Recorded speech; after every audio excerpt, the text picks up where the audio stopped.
Hello, good morning, good afternoon, good evening, and welcome to episode 13 of the SSF Romcast. If you've seen us before, you know who I am, but I'm going to introduce myself again because I can, because it's mine. I am Jessica Haynes, and the Simon to my Garfunkel is here. Hi, that's me. I'm Emma Jackson. And this week we are joined by author Brittney Arena, who is going to talk to us about her debut novel, A Dance of Lies. So what we do, we don't usually ask for like the blurb to be read out or anything like that. We always say, could you tell us which kind of reader you think your book would most appeal to? Yeah, absolutely. First of all, thank you for having me. I'm so happy to be here. Oh, it's our pleasure. Yeah, so I think A Dance of Lies, or I hope A Dance of Lies will appeal to the type of reader who craves fantasy where the plot and the romance are equally weighted and like one enhances the other, especially on the tension front. And also the type of reader who loves to be tortured. Yeah. Like if you Definitely love, here for it. Yeah. I, yeah, I know. Sorry, guys. Yeah, no apologies necessary. We are We, happy and we will come yeah, back. we definitely talk about like how there are some books that do that like so massively. They are there like wringing everything out of you, but you love them. There are Yes, times when you don't need that, when you need like just a comfort read and Yes. everything to be very nice. But whenever you read them, it's like it always feels so satisfying when you yes. get to You them. know, Yeah. it's so funny because I like after I write my books, I have to go escape into something happy or happier. Yes. Yeah. Yeah, we've said this when we've done episodes of the podcast and we've done all of the fantasy. It's like, you know what? I need to step away and historical has to come out Yes. and just have a Yeah. Yes. minute. That's it. A little bit of something different just to help. Or like when I'm writing, I can never read the same kind of books Yeah. that I'm writing because it's like, yeah, it's too much in the brain. Got to give it space. Have a Yeah. minute. All right. Yes. So, yeah, talking about this, twists, Yeah. turns, there are so many within the book and loads of secrets. And we'd love to know, did you plan everything out or was it kind of something that came to you the more that you wrote? I actually totally winged the first act. But it was after that that I realized, okay, this this plot is way more interconnected than I thought. And if I was going to pull off all of the big reveals that I had in my head, I really needed to plan. So I took a step back. I came to my husband with like all of my scattered notes and ideas. And like I said, I knew the ending, that I did know the twist. I knew what would happen at the very end. I just didn't know how to get there. And so with Mm. all of my messy notes, my husband and I started plotting like how I could get the story from like point A to point C, I guess, Yeah. and so forth. Yes. And it was really complicated to work out, but he's so wonderful. He always helps me like figure out how to like organize and like shift my ideas and all that. So yeah, it was plotted aside from that first act. And that just, I don't know where that came from. It just kind of happened in my head and it came out very quickly. Oh, Nice. I was going to brilliant. say there must be somewhere a support group for fantasy writers suffering husbands, because Yeah. mine is the same, bless him. At like 12 at night, I'm like, but I've got this thing, babe, and I need to get it to there. And But he does. do you do this thing though as well where you start to talk to them about the problem and then you're like, oh, don't worry, I've just I fixed it in fixed my it head now. because Yeah. All the just because I time. was talking about it out loud. And they so all they've done is just stand there and be like, all right, then glad I could help. Yeah. Welcome. Yeah. Sometimes it's just their presence. Yeah, They're the good that's luck it. charm. It does just help. Yeah, yeah, I do the same. I randomly ask him because my other half's very good at like sciencey things. So I'm like, oh, how Same. could I make this work? And so he'll explain it to me, and then he gets really into it. And I'm like, oh no, no, no, it doesn't need to be that realistic. It's like, I You don't Uh-huh. know, need that much information. Yeah, that's actually where my husband really like helped with this one because I wanted to do something cool with like glass technology, things like Oh that, yeah, but yeah. I am not that smart. And he was a photographer and videographer, so he really understands all of that in depth. And so we worked together to kind of figure out how all of that would work. So yeah, Oh, thank goodness for him. that was Bless. We very do need Round a of applause. nice. support group. Yeah, round of applause for the husbands of the world. Yes, yeah. I think we were gonna ask a question about the glass stuff, I think, weren't we? Yes. But we Oh, like just There for was, the room because there yes. was so much stuff, and it's like it was. so gorgeous, like how it was described, all of the sorry, I forget the name of the island that they're on, but Yeah. um yeah, just all of that, but then adding in the technology too. It was Oh, thank yeah, it you. was really, really great. And we also loved how Vasily adapts her dances and uses her creativity to perform, following like the long-term physical effects of her imprisonment. Um, and all the dance scenes were written like so vividly. Did you draw upon your own experience, or were you inspired by like a particular type of dance for those? Yeah, I feel like I have a few answers for this. And first of all, thank you. That it means so much. So a little bit about my background. I was a dancer at a very young age, all the way up until I was about 14. I actually traveled with a youth group performing like mimes, skits, dances all across like the East Coast of the United States, um, mostly in churches and things like that. So not like super official. Oh, And good. then in high school, I went all the way through AP theater. I've always loved the stage. And this was kind of my way of like reliving it a little bit. Hmm. But that said, I was very careful about the way I wrote Vasily's dancing abilities.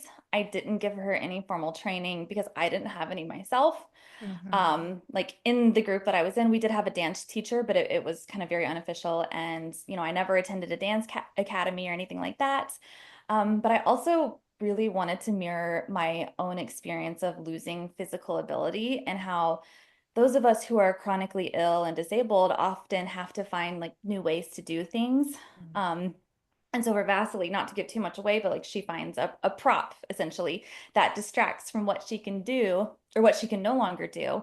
It's kind of like a way for her to keep her dances more simple and manageable while keeping the audience engaged in like a new creative way. And so in that though, like I did study a lot of dancing videos on YouTube. I watched a lot of So You Think You Can Dance.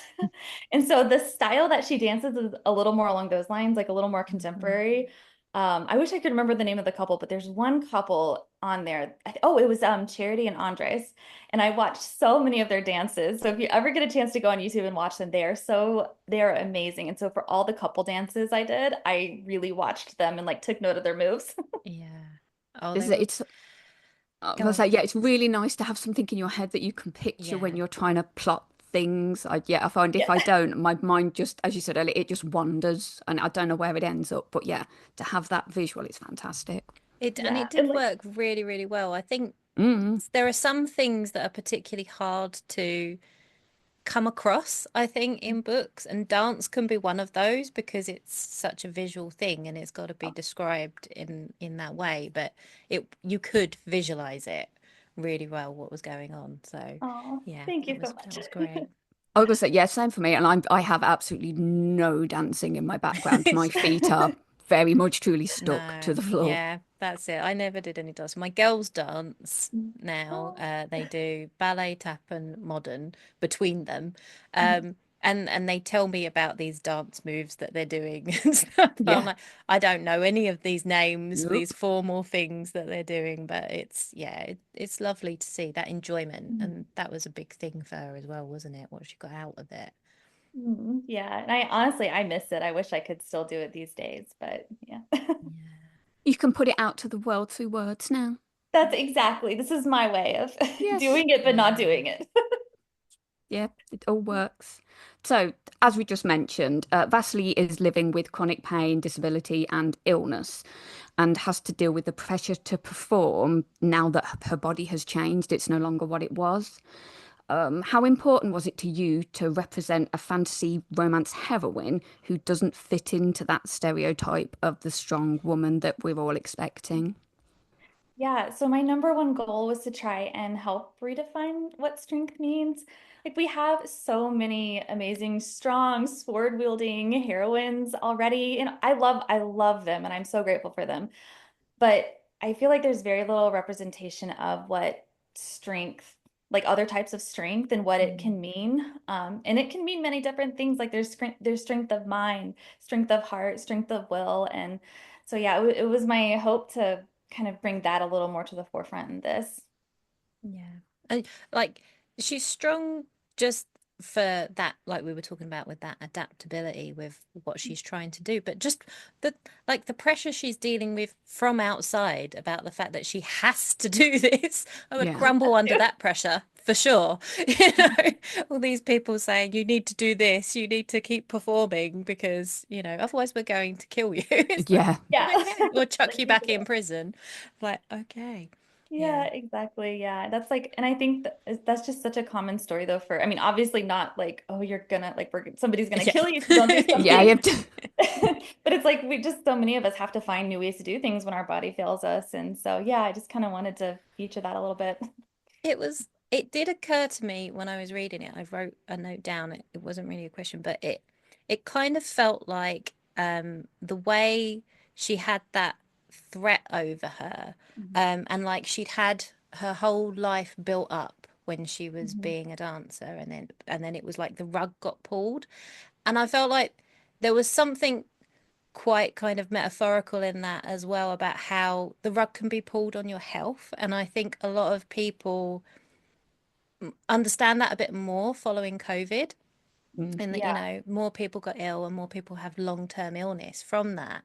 And so that kind of that was in there too for me. I kind of got that from it. That's actually why I wrote it because like I wanted to write a character that had like lived and they thought their lives were going in the right Yeah. direction and they lost it all suddenly because that's my story too. Like in my Mhm. mid 20s, I was so sick, like all everything flared so badly that I had to leave my job. I had like everything I had worked for was gone overnight, it seemingly. And so, yeah, her story, like it's obviously not exactly the same, but it's just that Yeah. idea of like having lived and lost. And yeah, I think you're right. Like a lot of people know what that's like, unfortunately. But there is Yeah. life afterwards. It just looks different. Yeah. Yes. Yeah.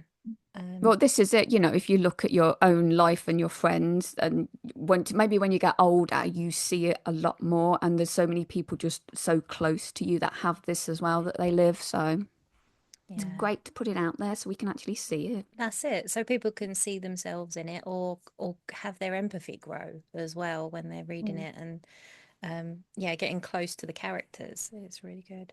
Um, Speaking of characters, there's like a really wide cast of secondary characters, Yeah. and some we hate and some we love, Yeah.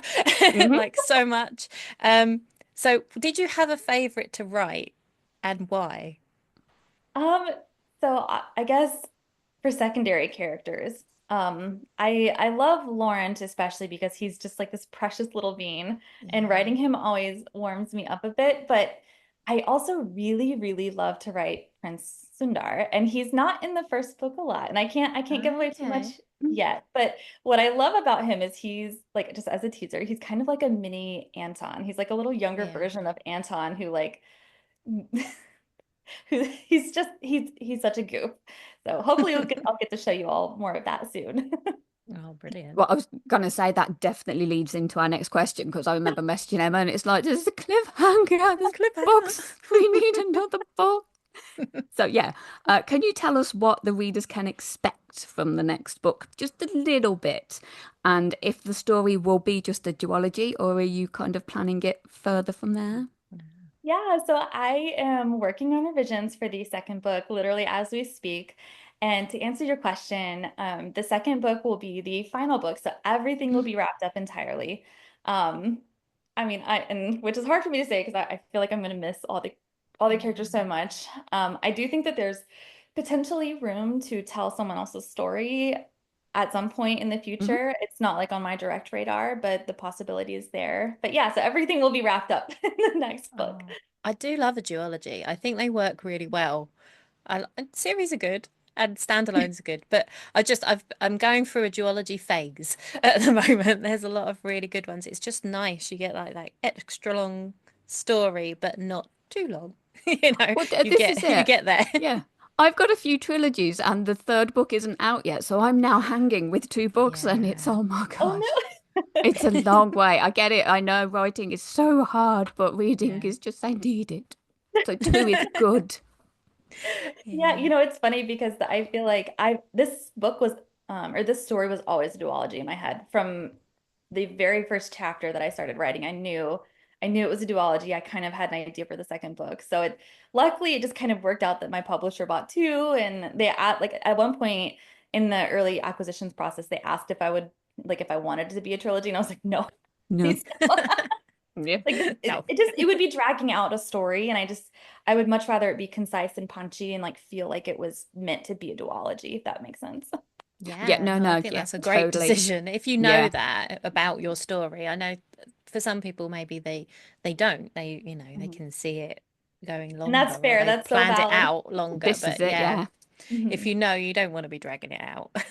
Yeah, exactly. Oh, well, yeah, this has been lovely and Yes. it's so good to talk about your book.